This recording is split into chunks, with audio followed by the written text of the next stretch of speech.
Reservation की। Reservation इस समय बहुत ज्यादा चर्चा में है। रिजर्वेशन चर्चा में इसलिए भी है, जंतर मंतर पर प्रोटेस्ट चल रहा है कि रिजर्वेशन को खत्म किया जाए। अब चूंकि हमारे संविधान में भी इससे रिलेटेड कई प्रावधान है जो पेपर के उद्देश्य से महत्वपूर्ण हो जाते हैं। ये करंट का टॉपिक है, इससे रिलेटेड बहुत सारे सवाल बन सकते हैं वनडे एग्जाम में और स्टेट पीसीएस में। तो आइए उन्हें समझते हैं। सबसे पहले टॉपिक आज का हमारा क्या, हेडिंग डाल देते हैं, रिजर्वेशन यानी आरक्षण। हम इसे संविधान में समझेंगे कि किस रूप में ये दिया गया है, उसके बारे में क्या सोचा जाता है। बाकी लास्ट में मैं आपको और डिटेल में समझा दूंगा इससे क्या क्वेश्चन बन सकते हैं और कैसे क्या होता है। आइए शुरू करते हैं। सबसे पहले बात करते हैं हमारी प्रस्तावना में। प्रस्तावना में बात करते हैं।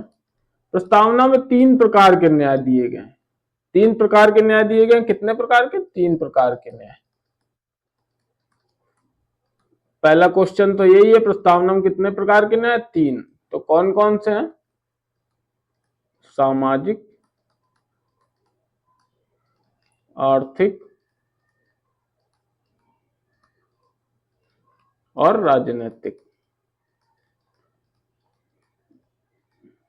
लेकिन आज तक, अभी तक हम जो है, इतने साल हो गए हैं, आज तक ये सही से ना सामाजिक मिल पाया, ना आर्थिक मिल पाया, ना राजनीतिक मिल पाया। ये जो विषमताएं हैं, इसी कारण हमारा समाज जो है डिवाइड है बहुत ज्यादा। इन्हीं को लेके जो है आए दिन विवाद होता रहता है, तर्क वितर्क भी होते हैं, कई लोग इसे कुतर्क भी कर देते हैं। तो पहला क्वेश्चन ये बनता है कि हमारी प्रस्तावना में कितने प्रकार के न्याय दिए गए? तो 3 प्रकार के, सामाजिक, आर्थिक और राजनीतिक। अब अगला क्वेश्चन चलते हैं मौलिक अधिकारों पे, क्योंकि सबसे ज्यादा मामला यही फंस रहा, मौलिक अधिकार। कभी भी आप डिबेट देखेंगे तो रिजर्वेशन को लेके होती, तो मौलिक अधिकारों पे जरूर आते हैं। पहले तो समझ लेते हैं मौलिक अधिकार कितने प्रकार के हैं। तो मौलिक अधिकार इस समय हमारे पास है 6। मैं कलर चेंज कर देता हूं। 6 मौलिक अधिकार है।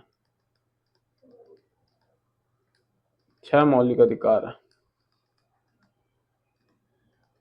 कौन कौन से हैं? तो पहला है समता का अधिकार।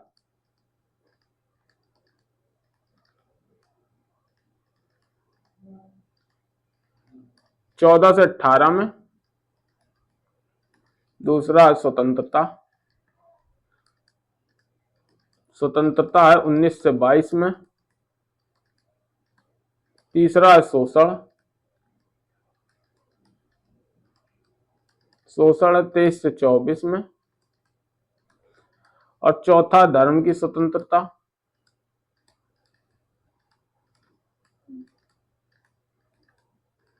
धर्म की स्वतंत्रता है 25 से 28 में। फिर संस्कृति और शिक्षा संबंधी अधिकार।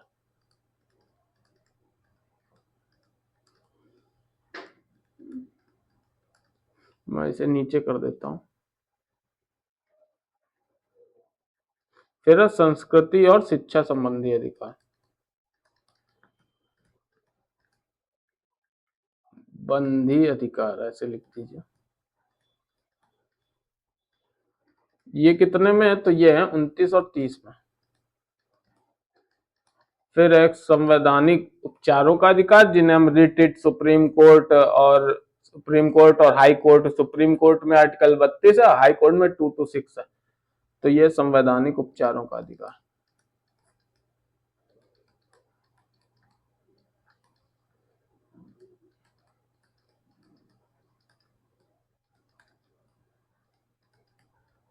ये कितने में है?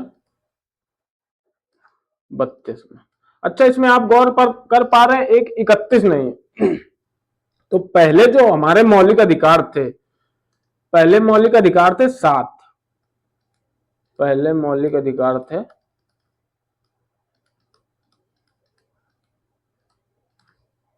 मैं इसे और नीचे करता हूं। पहले मौलिक अधिकार थे 7। फिर आपको ध्यान होगा 44वां संविधान संशोधन 1978। ये इंपॉर्टेंट है, मोस्ट इंपॉर्टेंट है। जब मैं संविधान संशोधन पढ़ाऊंगा आपको तो पूरा उसमें डिटेल में बता दूंगा, अभी आप ऊपर ऊपर समझ लीजिए। 1978, इससे संपत्ति का अधिकार हटा दिया गया था।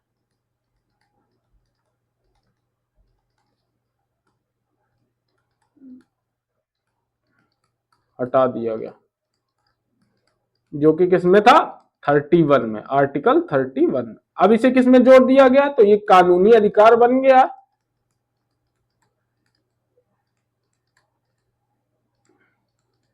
और ये किसमें, 300A में, 300A में जोड़ दिया गया। अब देखिए, हमें ये पूरे नहीं पढ़ने, हमें जो आज मुद्दा है रिजर्वेशन का, रिजर्वेशन से संबंधित केवल जो अधिकार हैं। रिजर्वेशन भाई क्या है, सामाजिक और आर्थिक जो रूप से पिछड़े हैं उन्हें आरक्षण देने का प्रावधान ही रिजर्वेशन है, यानी उन्हें सशक्त करना। अब बहस कभी कभी गलत दिशा में चली जाती है। हमें समझना होगा कि जो पहले आरक्षण मिला था यानी SC ST को, वो सामाजिक आधार पे था, जो EWS को मिला है वो आर्थिक आधार पे मिला। तो हमें इन चीजों को समझना होगा। कई बार मैं डिबेट्स में देखता हूं कि वो गलत दिशा में जाके बताने लगते हैं, तो इन चीजों को आप ध्यान रखिए। आरक्षण केवल दो ही आधार पर डिवाइड है, सामाजिक और आर्थिक। अब आइए समझते हैं आर्टिकल 14 को। पहले हम समझते हैं आर्टिकल 14 को। आर्टिकल 14 में विधि के समक्ष समता,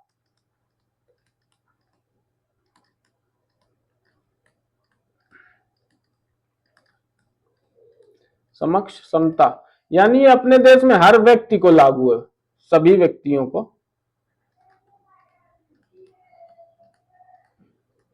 सभी व्यक्तियों को ये प्राप्त है। सभी व्यक्तियों को मतलब जो बाहर से आ रहे हैं उन्हें भी, जो अपने यहाँ के नागरिक है उन्हें भी, आप ये समझिएगा। तो ये विधि के समक्ष समता मतलब सभी को प्राप्त है।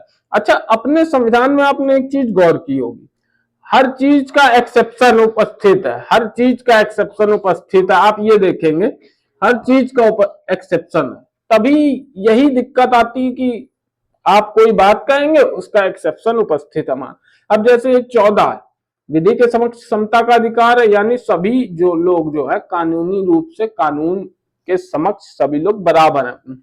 लेकिन यही आता है राष्ट्रपति, राज्यपाल, संसद सदस्य, विधानमंडल सदस्य यानी राज्य के सदस्य, इनको अलग से एक्स्ट्रा अधिकार प्राप्त है। जैसे जैसे आप जाएंगे तो 361 राष्ट्रपति और राज्यपाल के लिए एक्सेप्शन है, मैं लिख के देता हूं। 361 राष्ट्रपति और राज्यपाल, राष्ट्रपति और राज्यपाल को छूट प्राप्त है, राज्यपाल को छूट प्राप्त है।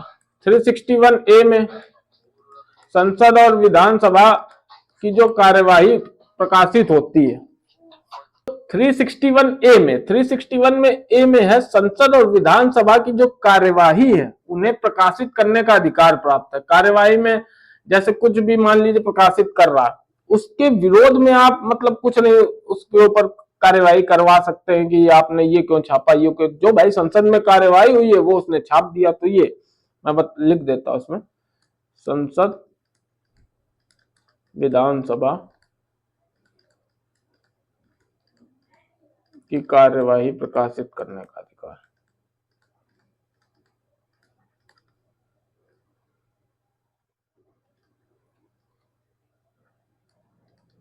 प्रकाशित करने का अधिकार।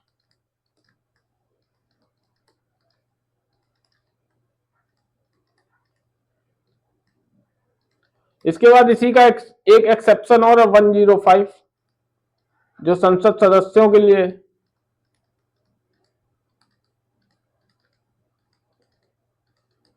सदस्यों के लिए आप देखते होंगे कई बार कुछ भी बोल देते हैं, तो इसके लिए उन्हें कानूनी रूप से सुरक्षा प्राप्त है कि आप उनके खिलाफ कार्यवाही नहीं कर सकते। फिर आप देखते हैं कि ये बोल देते हैं कि इसे कार्यवाही में जोड़ा नहीं जाएगा जो इन्होंने बोला है, तो वो यही है कि संसद सदस्यों को इससे छूट प्राप्त है।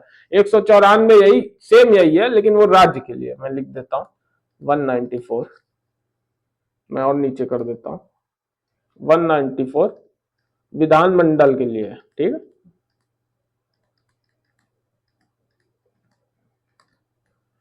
के लिए अब मेन जब आप रिजर्वेशन की बात करेंगे तो मेन है 15 और 16। 15 और 16 में जब हम आते हैं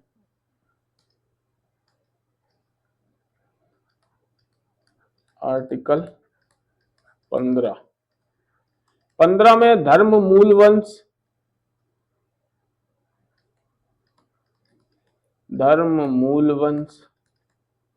जाति, लिंग या जन्म स्थान के आधार पर भेदभाव नहीं किया जाएगा।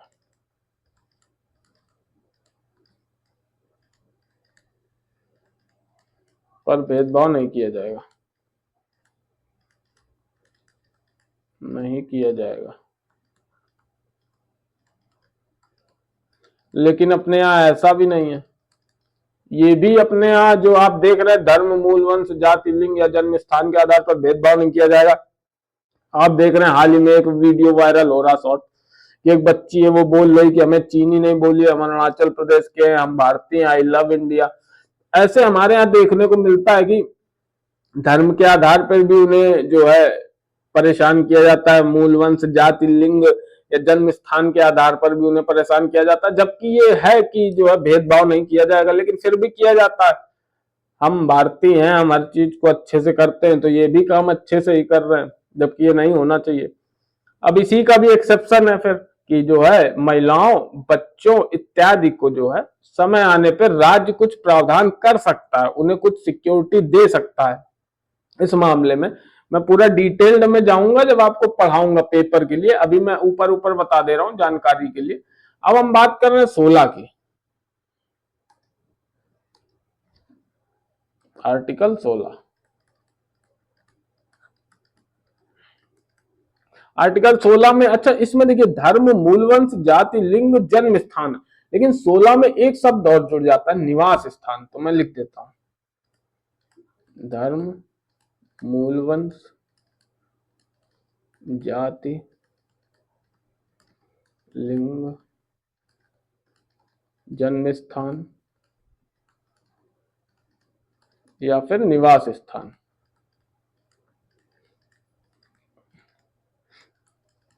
के आधार पर भेदभाव नहीं किया जाएगा। भेदभाव नहीं किया जाएगा लोक नियोजन के क्षेत्र में, ये भी लिख दे रहा हूं। लोक नियोजन का मतलब समझ रहे हैं ना, नौकरियों में।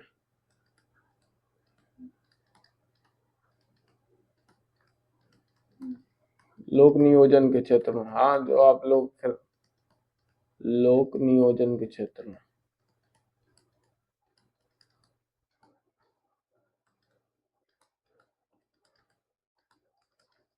आर्टिकल 16 में ये दिया गया है कि धर्म, मूलवंश, जाति, लिंग, जन्म स्थान, निवास स्थान। ऊपर 15 में टोटल मेन शब्द जो थे वो थे 5, 16वें में 6 एक एक्स्ट्रा जुड़ जाता है, निवास स्थान। लोक नियोजन के क्षेत्र में अर्थात भर्तियों के क्षेत्र में या फिर और अदर क्षेत्र में हम इनके आधार पर भेदभाव नहीं कर सकते।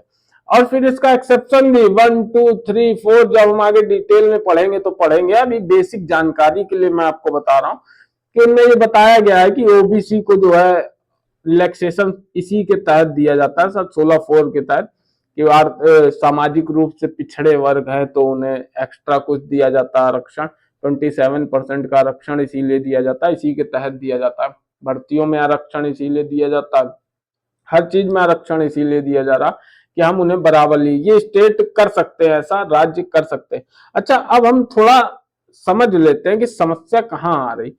समस्या हर तरफ से, शहरी क्षेत्रों में रिजर्वेशन और जातिवाद इतना ज्यादा नहीं है। शहरी क्षेत्रों में आप जब जाएंगे तो जातिवाद आपको नाम मात्र का मिलेगा, लेकिन जैसे ही आप देहात क्षेत्र में जाते हैं आप देखेंगे कि उनके घर भी कि वो फलाने का टोला, वो अलग टोला बना रखे, वो अलग टोला, सब डिवाइड है कि गांव से घुसते हैं आपको सबसे पहले इस जाति के लोग मिलेंगे, फिर दूसरी जाति के लोग मिलेंगे और सबसे लास्ट में फिर तीसरी जाति के लोग मिले। तो ये समस्या देहात क्षेत्र में अभी भी, जो नई पीढ़ी है वो इससे निकलना चाह रही है, लेकिन जो पुराने लोग हैं फिर से खींच के वहीं ले आते हैं। क्योंकि मैं फील्ड का काम करता हूं, मुझे पता है, मेरा ये डेली का काम है कि कैसे समझना है, किन चीजों को क्या है। आप स्वयं जब तक इन चीजों को फील नहीं करेंगे, भाई आर्थिक रूप से वो फील कर रहे हैं, सामाजिक रूप से वो फील कर रहे हैं, दोनों लोगों का यही पक्ष है। ये समस्या जो हमें बैठ के सुलझानी होगी, हमें समझना होगा, हमें नई पीढ़ी के लोगों को ही समझना होगा, क्योंकि पुराने लोग शायद ही इन चीजों को समझेंगे। वो अभी भी पुरानी मानसिकता लेके ही चल रहे हैं। शहरी क्षेत्रों में हालांकि ये खत्म हो गया है, लेकिन ग्रामीण क्षेत्रों में ही खत्म नहीं हो रहा। तो ये हमें आपको मिलके करना है, थोड़ा समय लगेगा लेकिन ये खत्म होगा। इस देश को मजबूत करने के लिए, हमारे प्यारे भारत को मजबूत करने के लिए हमें ये करना ही होगा। हमारे पास और भी समस्याएं, चीन, बांग्लादेश, अमेरिका, पाकिस्तान, हमें उन्हें देखना है कि हमें इन सब चीजों में पढ़ना। तो मुझे आपसे यही कहना था। बाकी एक बार मैं आपका रिवीजन करवा देता हूं। हमारे पास कितने प्रकार के न्याय बोले गए प्रस्तावना में, जो कभी अभी तक लागू नहीं हुए और पता नहीं भविष्य में लागू होंगे कि नहीं। 3 प्रकार के न्याय है: सामाजिक, आर्थिक, राजनैतिक। टोटल 7 मौलिक अधिकार थे। 44वें संविधान संशोधन 1978 द्वारा संपत्ति का जो अधिकार था 31 में दिया गया था, उसे हटा दिया गया था। 300A में शामिल किया गया, कानूनी अधिकार बना दिया गया। फिर आते 14, 15, 16, 17। 17 में अस्पृश्यता का अंत। मैं बता देता हूं आपको 17 में क्या। 17 में अस्पृश्यता का अंत, मैं लिख देता हूं यहाँ पे, आर्टिकल 17।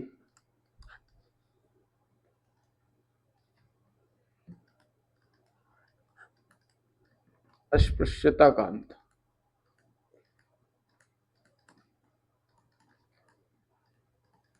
अस्पृश्यता का अंत अर्थात छुआछूत का अंत। अब आपको पता ही है, आप खुद अपने विवेक से सोचिए, जो अपर कास्ट के लोग हैं या फिर जो लोअर कास्ट के लोग हैं, दोनों लोग अपने स्वयं के विवेक से सोचें। पुराने लोगों की बातों पे थोड़ा कम ध्यान दें, क्योंकि पुराने लोग जो बताएंगे बिल्कुल उनके साथ जो कुछ भी हुआ है आप उस पर कम ध्यान दें। हमें अपने पास्ट को भूलना होगा और फ्यूचर पे फोकस करना होगा, तभी हम भी मजबूत बनेंगे, हमारा देश भी मजबूत बनेगा। मुझे यही कहना था। बाकी आपको वीडियो कैसा लगा कमेंट बॉक्स में जरूर बताएं। ये अभी मैंने बेसिक जानकारी दी, अभी मैं थोड़ा और डिटेल्ड में पढ़ाऊंगा आपको संवैधानिक संशोधन और ज्योग्राफी, और चूंकि ज्योग्राफी मेरा मूल विषय रहा तो मैं आपको वो और अच्छे से पढ़ाऊंगा। धीरे धीरे जैसे जैसे आएगा मैं आपको सारी जानकारियां दे दूंगा। हालांकि ये भी जानकारी उपयोगी थी, बताना जरूरी था। तो अगर आप को ये अच्छा लगा हो तो हमें सब्सक्राइब करें। कमेंट बॉक्स में जरूर बताएं कि रिजर्वेशन में और क्या क्या सुधार किया जा सकता है, जिससे सभी लोग समानता के साथ आके बैठे। बाकी वीडियो देखने के लिए धन्यवाद। चैनल को सब्सक्राइब करना ना भूलें। चैनल को कमेंट बॉक्स पे कमेंट जरूर करके बताएं। बाकी लाइक और शेयर जरूर करें। धन्यवाद। जय हिंद, जय भारत।